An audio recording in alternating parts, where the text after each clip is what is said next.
오늘 오전 경찰에 출석한 박종준 경호처장. 경찰의 세 번째 출석 요구에 응한 것으로 경찰은 이번에도 박 처장이 나오지 않으면 체포영장을 신청하는 등 강제 수사를 검토하고 있던 것으로 알려졌습니다.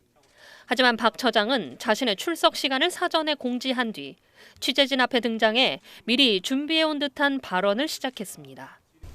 물리적인 충돌이나 유혈 사태가 일어나서는 안 된다는 생각으로 이러한 사태를 방지하기 위해서 그동안 최상목 대행에게 여러 차례 전화를 드려서 정부기관 간의 중재를 건의드렸고 또 대통령 변호인단에게도 제3의 대안을 요청한 바가 있습니다.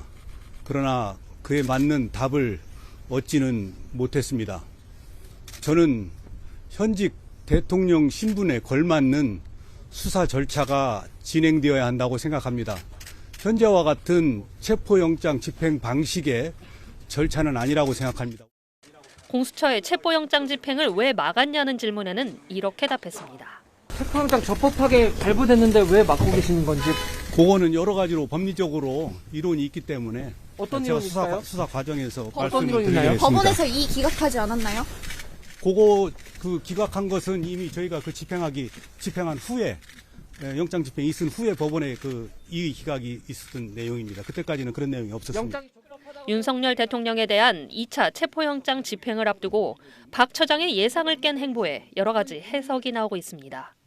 자칫 자신이 긴급 체포될 수도 있지만 출석을 결정하면서 이런 메시지를 던진 건 윤 대통령 지지층의 결집을 노린 것 아니냐는 겁니다. 경찰은 영장 재집행에 나서기 앞서 박 처장 등 경호처 간부들에 대한 체포영장을 집행하는 등 수뇌부를 먼저 끌어내는 작전을 검토한 것으로 알려졌는데 이번 출석으로 경찰의 시나리오에도 일부 혼선이 빚어질 수 있다는 관측도 나옵니다. 박 처장은 1차, 2차 경찰 조사에는 경호 업무와 관련해 한시도 자리를 비울 수 없다는 입장을 내놨는데 이번엔 그동안 변호인 선임이 안 됐다고 설명했습니다. 앞서 박 처장은 지난 5일에도 영상을 통해 자신의 입장을 발표한 바 있으며 이후 윤 대통령 지지자들은 경호처를 적극 옹호하며 결집한 바 있습니다. SBS 정경인입니다.